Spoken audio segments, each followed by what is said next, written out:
الشيطان الرجيم بسم الله الرحمن الرحيم ربنا تقبل منا إنك أنت السميع العليم۔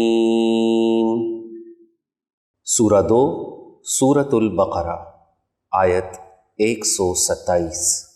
پروردگار ہماری محنت کو قبول فرما کہ تو بہترین سننے والا اور جاننے والا ہے۔ نیک عمل کی قبولیت کی دعا۔ کوئی بھی کام جسے آپ چاہیں کہ خدا قبول کرے تو اس کام کو انجام دینے کے بعد اس دعا کی تلاوت کریں۔ مثلاً نماز اور قرآن پڑھنے کے بعد یا کسی کی مدد کرنے کے بعد یا کوئی بھی نیک عمل کرنے کے بعد اس دعا کی تلاوت کرنی چاہیے۔ رب ارحمہما کما ربیانی صغیرا۔ سورہ 17 سورۃ الاسراء آیت 24۔ پروردگار ان دونوں والدین پر اسی طرح رحمت نازل فرما جس طرح انہوں نے مجھے بچپنے میں پالا ہے۔ والدین کے لیے دعا۔ یہ دعا آپ کے والدین کے لیے ہے۔ اس دعا کو قنوت میں اور جب بھی والدین یاد آئیں پڑھا جا سکتا ہے۔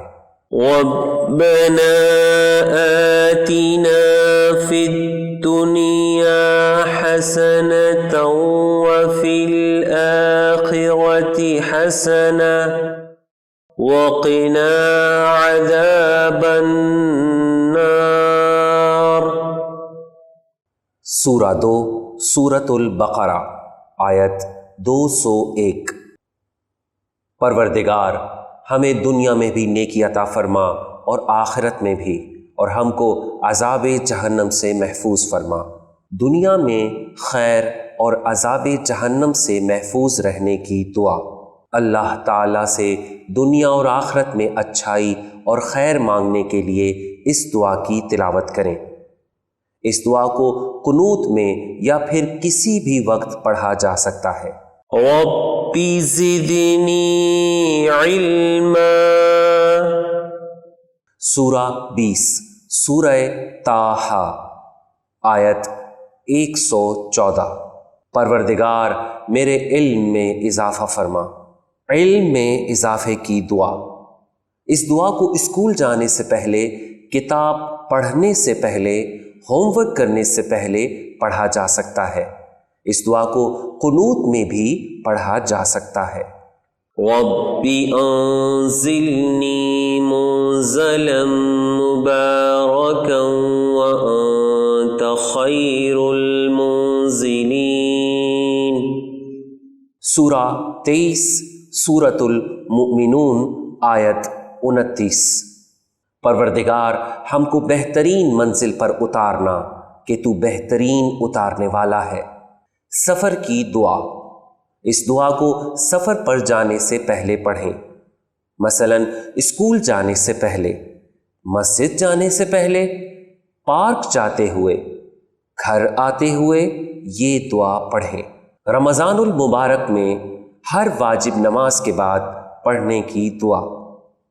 یا علی یا عظیم یا غفور یا رحیم انت الرب العظیم الذی لیس کمثلہ شیء وهو السمیع البصیر وهذا شهر عزمته وكرمته وشرفته وفضلته على الشهور وهو الشهر الذي فرضت صيامه عليه وهو شهر رمضان الذي أنزلت فيه القرآن هدى للناس وبينات من الهدى والفرقان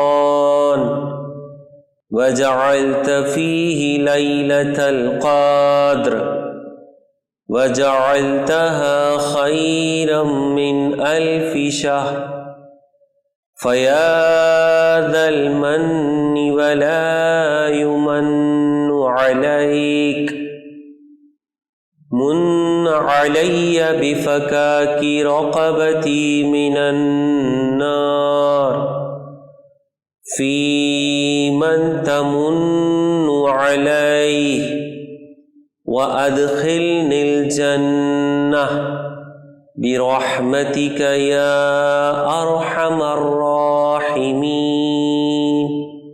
اے بلندتر، اے بزرگی والے، اے بخشنے والے، اے مہربان، تو ہی بڑائی والا پروردگار ہے جس کے جیسی کوئی چیز نہیں ہے، اور وہ سننے دیکھنے والا ہے۔ اور یہ وہ مہینہ ہے جسے تو نے بزرگی دی، عزت عطا کی، بلندی بخشی، اور بھی مہینوں پر عنایت کی ہے۔ اور یہ وہ مہینہ ہے جس کے روزے تو نے مجھ پر فرض کیے ہیں، اور وہ ماہ مبارک رمضان ہے کہ جس میں تو نے قرآن اتارا ہے جو لوگوں کے لیے ہدایت ہے۔ اس میں ہدایت کی دلیلیں اور حق و باطل کی تفریق ہے۔ تو نے اس مہینے میں شب قدر رکھی اور اسے 1000 مہینوں سے بہتر قرار دیا ہے۔ پس اے احسان کرنے والے، تجھ پر احسان نہیں کیا جا سکتا۔ تو احسان فرما مجھ پر میری گردن آگ سے چھڑا کر، ان کے ساتھ جن پر تو نے احسان کیا، اور مجھے جنت میں داخل فرما اپنی رحمت سے، اے سب سے زیادہ رحم کرنے والے۔